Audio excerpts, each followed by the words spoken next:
2025 წლის ბიუჯეტი დაამტკიცა ფოთის საკრებულომაც. მთავარი ფინანსური დოკუმენტი 44 მილიონი ლარით განისაზღვრა. მანამდე კი საკრებულოს ხდომაზე ხმაური იყო ოპოზიციის წარმომადგენლებას ხდომის დაწყებამდე ბანერი გაშალეს, რომელსაც თბილისში აქციებზე დაშავებული ადამიანების ფოტოები იყო გამოსახული. დაგმეს ძალადობა და საკრებულოს სოლიდარობისკენ მოუწოდეს. ოპოზიციის პერფორმანს უმრავლესობის გაღიზიანება მოყვა, მათ ოპოზიცია პროვოკაციის მოწყობაში დაადანაშაულეს და დეპუტატები ერთმანეთს სიტყვიერად დაუპირისპირდნენ. ამის შემდეგ ოპოზიციამ ხდომა პროტესტის ნიშნად დატოვა. გარებასაძე კი საპროტესტო ბანერები გააკრეს. საკრებულოს ხდომაზე პირდაპირ არც ვაპირებდი გაჩერებას, უბრალოდ მინდოდა და ეს პერფორმანსი გამეკეთებია.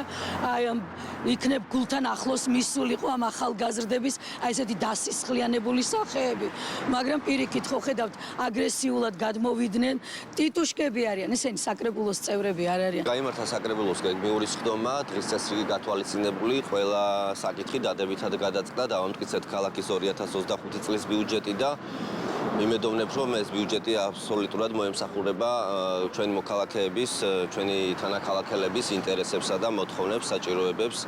რაც შეეხება უშუალოდ ოპოზიციის ქმედებას, მიმაჩნია, რომ ეს იყო იაფასიანი პროვოკაცია, რომელიც დაიგეგმა, რა თქმა უნდა, მათ ოფისებში.